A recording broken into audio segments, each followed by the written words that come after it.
Bismillahirrahmanirrahim. Assalamualaikum warahmatullahi wabarakatuh. Bapak-bapak, ibu-ibu, mas-mas, mbak-mbak, khususnya adik-adikku sekalian yang dirahmati Allah dimanapun Anda berada. Kembali di IIP Channel bersama saya, IIP Wijayanto. Kali ini kita akan membahas tema 3 kesengsaraan yang akan mantan rasakan bersama orang ketiga. Ya. Jadi ketika mantan mengkhianati kita, dia berharap dia akan betul-betul menemukan kebahagiaan dan kenikmatan hidup yang dia cari bersama orang ketiga. Ya. Tapi apakah itu yang dia dapatkan atau justru sebaliknya yang dia dapatkan adalah kesengsaraan? Ketika manusia mengawali cintanya dengan pengkhianatan, maka yang dia akan dapatkan adalah azab. Yang akan dia dapatkan bukan kenikmatan tetapi justru kesengsaraan. Ada 3 kesengsaraan yang akan mantan rasakan bersama orang ketiga. Yang pertama, bertengkar setiap hari, setiap saat. Nah, sesuatu yang tidak pernah dia rasakan saat masih bersama kita. Bersama kita semuanya berjalan dengan santai, dengan tenang, dengan nyaman, dengan damai, dan seterusnya. Dia marah-marah, kita dengarkan. Dia marah-marah, kita tersenyum. Dan itu yang membuat mantan bersama kita bisa bertahan lama. Sementara bersama orang ketiga, dia akan merasakan bertengkar setiap hari. Capek itu ya, bertengkar setiap hari. Kita bisa lihat, kalau ada misal mahasiswa itu bertengkar dengan pacarnya, apa yang akan terjadi ketika dia sedang kuliah nih, bisa ketiduran tuh di ruang kelas. Malam chatting WhatsApp, video call dengan pacarnya, bertengkar sampai tengah malam. Kurang tidur, besok berangkat kuliah bisa sampai ketiduran.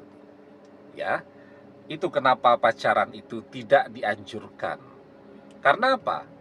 Setelah indahnya masa jatuh cinta, isinya nanti akan bertengkar terus. Dan namanya orang belum menikah kan, beda rumah. Kalau orang sudah menikah, satu rumah, ketemu langsung, suami istri bertengkar, menyelesaikan pertengkaran itu enak.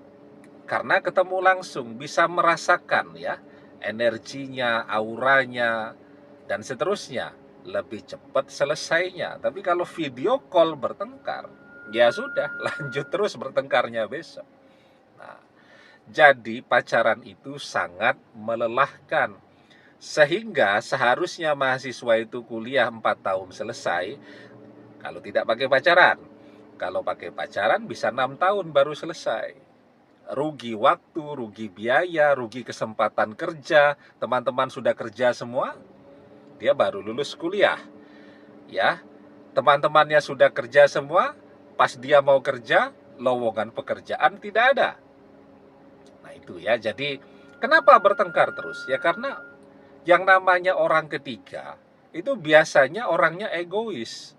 Dia tahu persis nih, kalau mantan ini sudah bersama kita, tahu persis, tapi tetap saja dia rebut. Itu kan menunjukkan karakter orang ketiga itu egois. Orang egois itu tidak pernah mau kalah, selalu mau didengarkan, tidak pernah mau mendengarkan, harus didahulukan terus, harus menang terus, apapun yang dia inginkan harus dia dapatkan.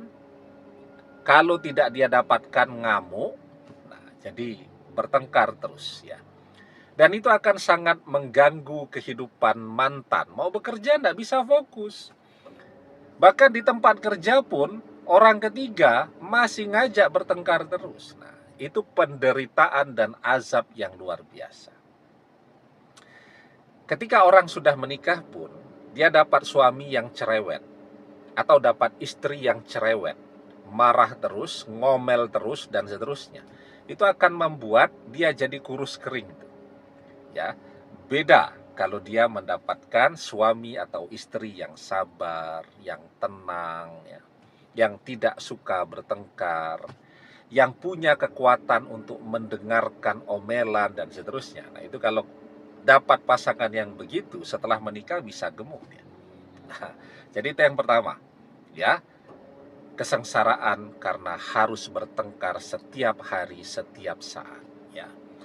Yang kedua, yang akan mantan rasakan bersama orang ketiga, kesengsaraan tidak punya duit, tidak punya apa-apa. Kenapa? Karena biasanya orang ketiga itu sifatnya selain egois, satu paket pula dengan boros, ya, matre. Jadi isinya belanja terus, makan-makan terus, ya, beli barang-barang branded dan seterusnya. Kalau itu terjadi setiap hari, maka sesuatu yang tidak pernah mantan rasakan saat dia masih bersama kita dulu. Dia bersama kita, tidak pernah merasa tidak punya duit, ya. Karena apa? Karena kita hemat. Bahkan kita tidak pernah minta apa-apa. Bahkan kita yang ngasih dia terus. Dia bisa nabung. Dengan orang ketiga minta terus, ya. Makan pun tidak pernah mau yang murah-murah, harus selalu yang mahal terus. Dan itulah kan yang kemudian membuat dia tertarik kepada mantan, karena dia berpikir mantan ini duitnya banyak. Karena duitnya banyak, sudah makan-makan terus, jalan-jalan terus, belanja-belanja terus, sampai betul-betul tidak punya apa-apa. Ya, tidak enak loh ya. Kita sudah biasa pegang duit, apapun yang kita inginkan keturutan, tapi sekarang ya kita tidak pegang duit, itu adalah sesuatu yang sangat melelahkan, itu azab luar biasa, ya.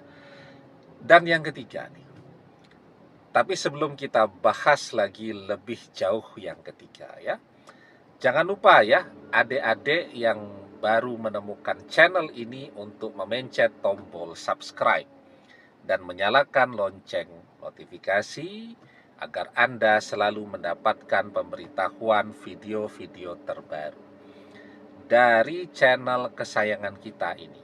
Dengan subscribe, doa-doa kita selalu terhubung sehingga kita selalu bisa berdoa bersama-sama, ya. Dan jangan lupa subscribe itu gratis, ya.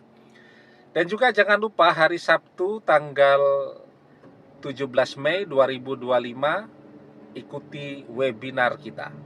Ya, temanya sudah berdoa agar mantan kembali tapi belum ada tanda-tanda mantan kembali.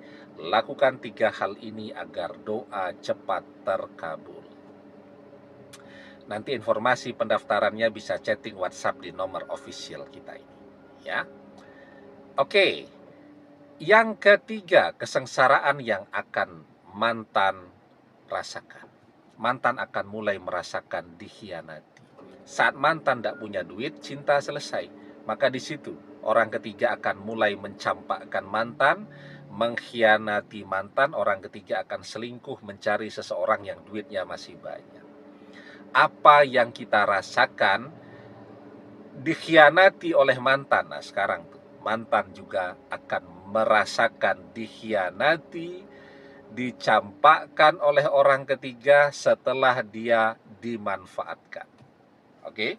Nah, jadi itu 3 azab, 3 kesengsaraan yang akan mantan rasakan karena mengkhianati kita. Ya. Kita adalah yang terbaik untuk mantan. Kita adalah jawaban dari doa-doanya. Dia berdoa kan agar ketemu dengan seseorang yang tulus mencintainya, yang sabar, yang baik, dan seterusnya. Ketemulah dia dengan kita. Kemudian misal menikah.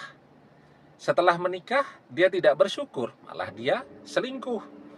Maka karena dia mengkhianati, yang dia dapatkan bukan kenikmatan, tetapi justru azab dunia. Ya, 3 azab dunia tadi, seperti yang sudah kita jelaskan. Karena mantan tidak bersyukur dengan kehadiran kita. La'in syakartum la'azidannakum wala'in kafartum inna azabillah syadid.